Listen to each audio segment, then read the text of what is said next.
प्रश्नोत्तर सत्संग के माध्यम से आज यह प्रश्न आया है। रंगनाथ मिश्रा, मेरठ। उनका प्रश्न है, नाम जप और पूजा दोनों में श्रेष्ठ कौन है और कौन सा करना चाहिए? रंगनाथ मिश्रा जी,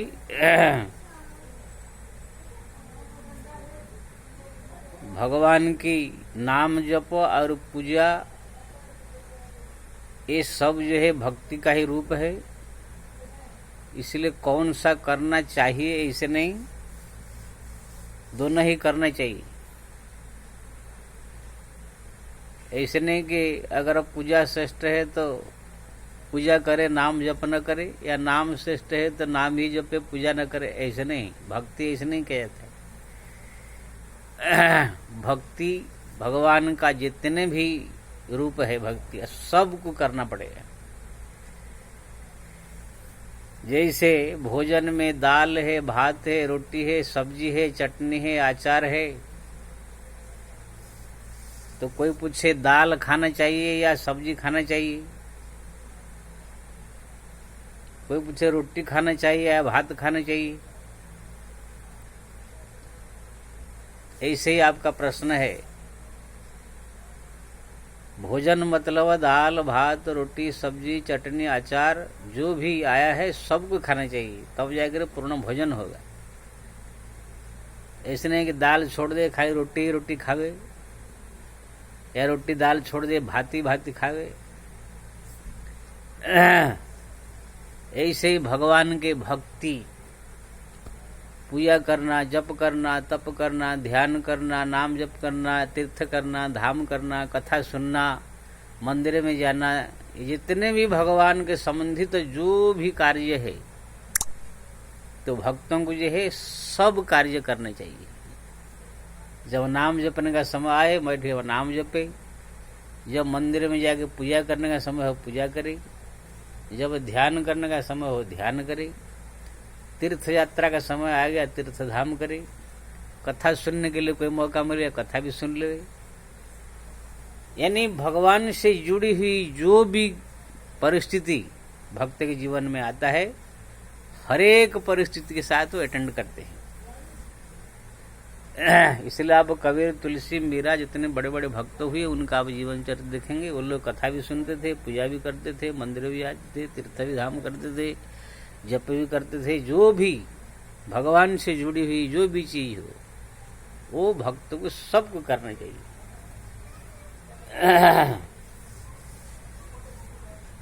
ऐसे उसमें भी सब अलग अलग सब श्रेष्ठ है, ऐसी बात नहीं है। जैसे भगवान का स्मरण करना, गदगद हो जाना, भावुक हो जाना, आंखों से अशुभ बहा करके उनको ध्यान में डूब जाना, प्रभु का नाम जपना, ये सब जो है महान है। लेकिन इसका मतलब नहीं कि वो महान हो गया था और पीछे वाले को छोड़ देवे। जैसे शरीर का सब अंग एक ही ऐसा है, लेकिन मस्तक महान है, आंख, नाक, कान ये सब ज्यादा बड़ा अंग माना जाता है। इसका मतलब नहीं कि अंगुली काट दे।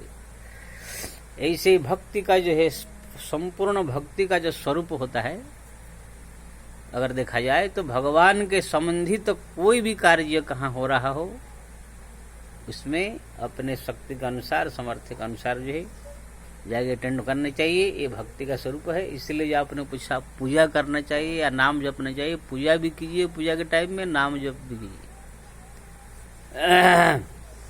तब जाकर भक्ति पूर्ण होगा। अगर आप किसी ने एक ही भक्ति का अपमान कर दिया तो भक्ति आपका खंडित हो जाएगा, अधूरा हो जाएगा। इसलिए बहुत सारे हमारे जो है ये अज्ञानी वक्ता, वो लोग को सब ज्ञान नहीं है, कोई नाम जप को प्रधानता दे करके पूजा का विरोध कर देंगे।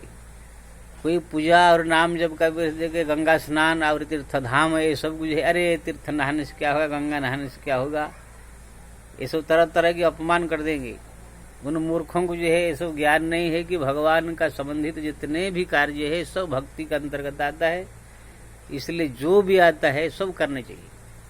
आपने देखा कबीरदास, तुलसीदास जी ने, मीरा ने, ये बड़े बड़े संत ने कभी किसी का विरोध किया?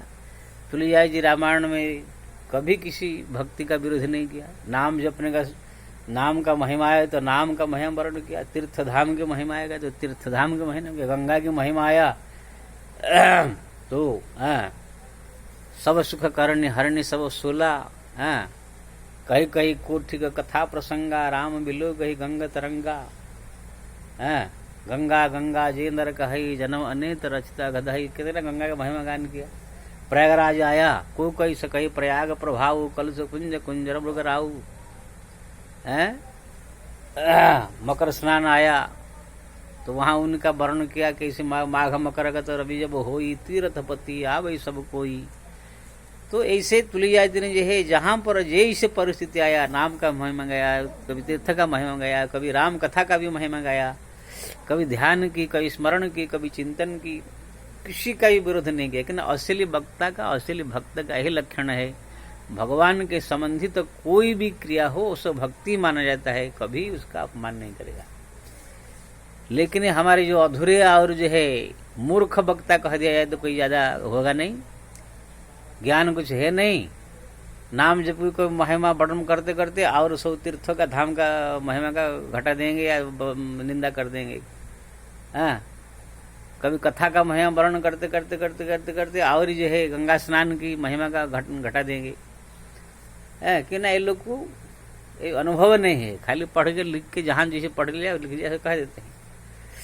इसलिए रघुनाथ जी आप जो है अपना लिस्ट बनाइए 24 घंटा में कितना टाइम कब पूजा करना, कभी ध्यान करना, कभी स्मरण करना, कभी कथा सुनना, कभी चिंतन करना, ये सब करने का, तब जा करके भक्ति पूर्णांग कहा जाएगा।